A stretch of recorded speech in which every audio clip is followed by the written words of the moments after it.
Hi there and welcome to SaltWire Today for Wednesday, July 12th. I'm Scott Squires. Shane O'Leary, president of Amalgamated Transit Union 508, dressed in black at Halifax City Hall yesterday to highlight the increasing violence faced by transit drivers. From 2018 to 2022, incidents rose by 107%, with over 1,500 incidents reported by June 30th and an expected total of over 2,600 by year end. A new transit bylaw, which passed first reading on Tuesday, aims to improve safety, but O'Leary says it lacks enforcement power. There has to be repercussions for somebody that attacks an operator. We've had, numerous attacks and assaults on operators in the past couple of months, let alone in the past year. Something more has to be done with this bylaw.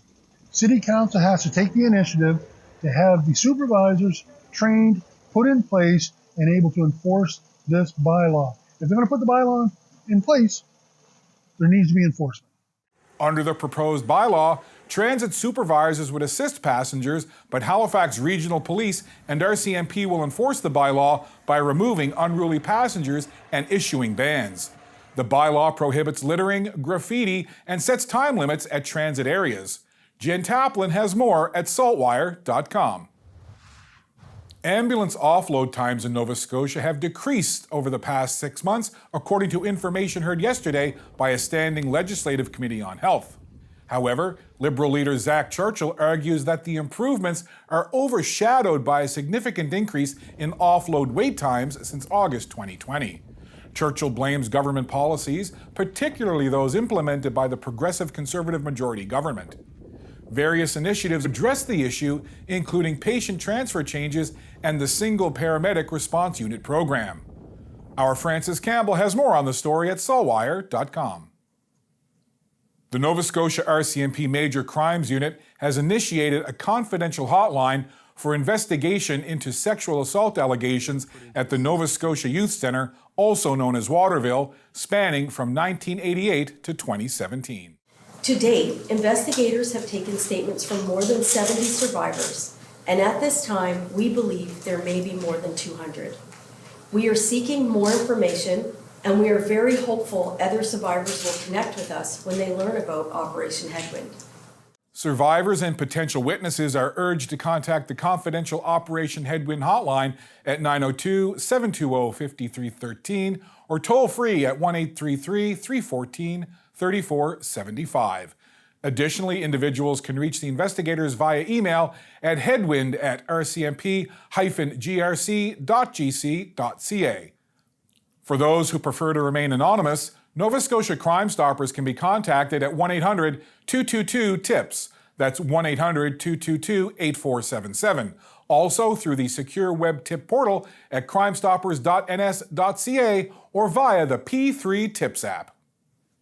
It turns out it can be incredibly challenging to build something that looks as bad as the car Mike Raspberry drove from his home in London, Ontario to Halifax.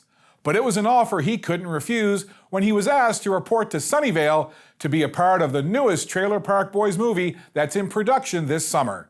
He brought the replica vehicle to SaltWire for a chat with Sheldon McLeod. Now, why did you want to build a replica of the car from Trailer Park Boys? Where did that ever happen? How'd that start? Well, first off, I always wanted a movie car replica. I've got my auto body license, and obviously I'm not all that rich, so I was like, okay, what can I build on a budget here? Back in 2016, I ended up becoming an extra on season 11 for Trailer Park Boys, and John Dunsworth was a huge help in that. I ended up getting a whole bunch of reference photos from the actual car, right.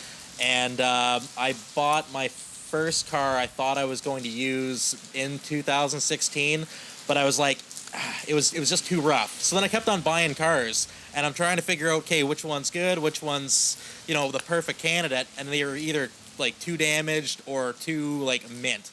And this car here I bought in my last year of auto body at Fanshawe College, and I drove it around daily for 2 years until I realized the car I was driving as a daily was that was a perfect candidate. So it was just a case of this is the one. I ended up putting my foot through the floor, had to fix the floor pan patch. I'm like, this is this is it. I'll do a floor pan patch, and then I'll make this thing look like Ricky's car from Trailer Park Boys. Safety first! Something like that.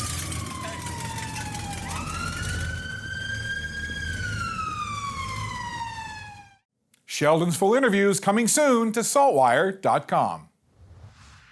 Let's head to Wrights Cove in Burnside now to check in with our weather specialist, Allister Aalders. Allister?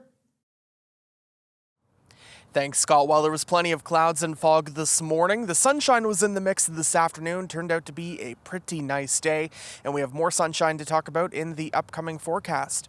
This evening we'll have partly cloudy skies with fog patches and the temperature near 23 degrees. 17 heading out the door on your Thursday morning. We will have morning fog patches. They will dissipate, and then we're looking at a mix of sun and cloud. Tomorrow afternoon, a low chance of a pop-up shower. It's going to be a hot and humid day, 29, feeling like 36 when you factor in the humidity. You'll find some relief along the coast where the temperature will be closer to 20, but not much of a breeze tomorrow, so with light winds, the air is going to certainly feel, I think, quite stagnant. We're looking at a repeat day on Friday with a mix of sun and cloud, maybe a pop-up shower, and then a cloudier weekend ahead with increasing chances of showers as we go throughout it. Scott. Thanks, Allister. That's all for now. For more video, audio, and articles, stay tuned to SaltWire.com, and you can also find us on social channels. I'm Scott Squires. Thanks for spending some time with SaltWire today. We'll see you again tomorrow.